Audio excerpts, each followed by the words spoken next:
যদি কলিজাত দম থাকে, যদি সত্যিকার সাহস থাকে, যদি এদেশে সত্যিকার গণতন্ত্র থাকে, তাহলে আমি রিক্সা চালাই, রিক্সাওয়ালা, তাহলে আমার একটু কথা বলার সুযোগ দেব, তাহলে আমার দাঁড়ানোর সুযোগ দেব। আমি শুধু আমার মার্কা নৌকালে দাঁড়ামু, যদি ফেল করি তাহলে কানো ধরে উঠুমার বসুম, শুধু নাহিদ ইসলামের লগে তাকে যারা এনসিপি প্রধান হ্যাঁ লগে, ঠিক আছে? ওই সময় বিবেচনা করবেন কে মাঠা আছে আর কে নাই।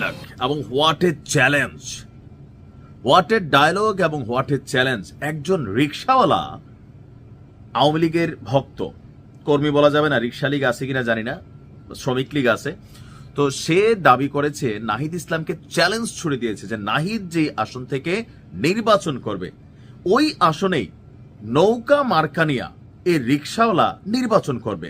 এমনকি সে কনফিডেন্ট যে ওই আসনে সে যদি পাশ না করে কানে ধরে উঠবস করবে, তবে অন্য কোনো আসনে সে লড়াই করতে চায় না, নির্বাচনে যাইতে চায় না, শুধুমাত্র নৌকা মার্কানিয়া নাহিদের আসনে যাইতে চায়।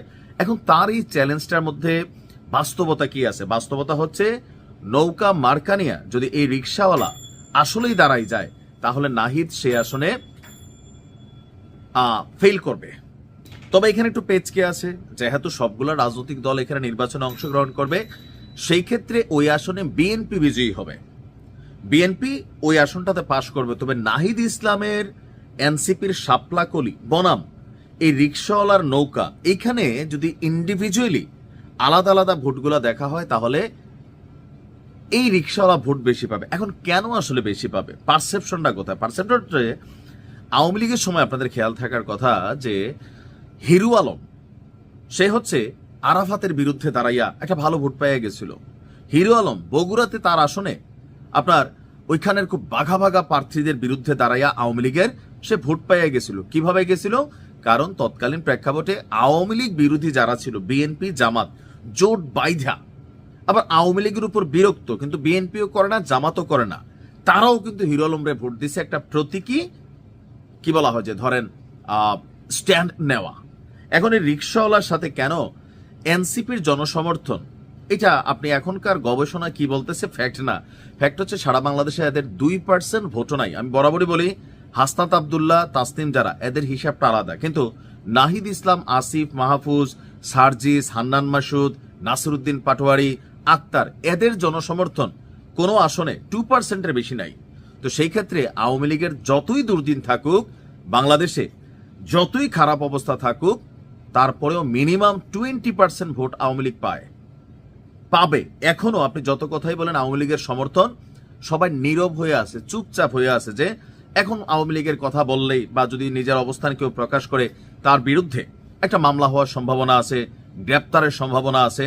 কিন্তু যদি ভোট হয়, এই রিক্সাওয়ালা নাহিদ ইসলাম থেকে ভোট বেশি পাবে, মানে নাহিদ বনাম রিক্সাওয়ালা যদি আলাদা একটা ভোট হয়, এটা সে পাবে। কারণ এনসিপি কে এখন বিএনপি এক চক্ষু দেখতে পারে না, জামাত আধা চক্ষু দেখতে পারে না, কারণ 1971-এর বিচার নিয়ে তারা এখন যে স্ট্যান্ড নিছে, সো জামাতের সাথে ইন্টারনালি সম্পর্ক খারাপ হয়ে গেছে। বিএনপির যেভাবে প্রতিদিন সার্ফ এক্সিল দেওয়া ধরছে, তাদের সাথে সম্পর্ক খারাপ হয়েছে। তাহলে এনসিপির ভোটারটা কই? এনসিপির কিন্তু এরকম ভোটার নাই। ওই যে 10-12 জন তারা নেতা, তাদের পিছনে 2-4-500, রাস্তায় নামলে এরকম 2-4-5 হাজার মানুষ হয়, এইটা একটা জিনিস ভাই, ভোটের হিসাব আরেকটা। তো আমার মনে হয় নাহিদ ইসলাম এই নিয়ে কোনো বক্তব্য দিবেন না। তবে কেন পাশ করবে বা এই ছেলেটা নাহিদকে হারাইতে পারবে? ফ্যাক্ট হচ্ছে ব্র্যান্ড হচ্ছে লোগো। বাংলাদেশের মানুষের মধ্যে ভোট দেওয়ার সময় একটা জিনিস কাজ করে, নৌকা, ধানের শীষ, দাড়িপাল্লা, নাঙ্গল। ম্যাক্সিমাম জায়গায় যেটা হয় যে ওই এলাকার প্রার্থীটা যেই মার্কার, তিনি কি যোগ্য নাকি অযোগ্য। থাকে না যে নৌকার একজন প্রার্থী হয়তো সন্ত্রাসী, কিন্তু লাঙ্গলের একজন প্রার্থী ভদ্রলোক, অথবা ধরেন জামাতের একজন প্রার্থী ভালো লোক, বিএনপির একজন প্রার্থী সন্ত্রাসী, অথবা জামাতের প্রার্থীটা সন্ত্রাসী, বিএনপিরটা ভালো লোক।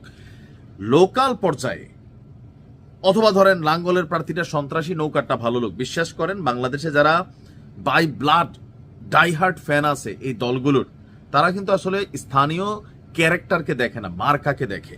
মার্কা কোনটা, এটা মাইরা দিয়া চলে আসে, এটা ব্লাডের মধ্যে একটা মার্কাগত ইস্যু আছে। সেই জায়গা থেকে আসলে এই রিক্সাওয়ালা এই চ্যালেঞ্জটা দেওয়ার সাহস পেয়েছে। 15 মাসের মধ্যে এনসিপির যে জনসমর্থন, এটা আকাশ থেকে মাটিতে পড়ে গেছে।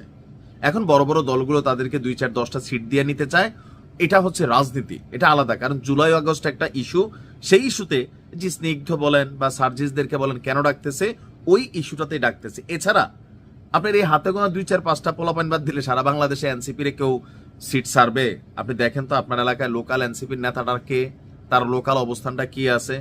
হাতে গোনা 2-4 জন 10 জন বাদ দিলে আমার এলাকায় এনসিপির কে কত বড় নেতা আমি চিনি না। কুমিল্লাতে আছে একটা ছেলে, তারা হালকা পাতলা চিনি, বিভিন্ন কারণে আলোচিত সমালোচিত, কিন্তু এর বাহিরে ওইরকম চিনি না।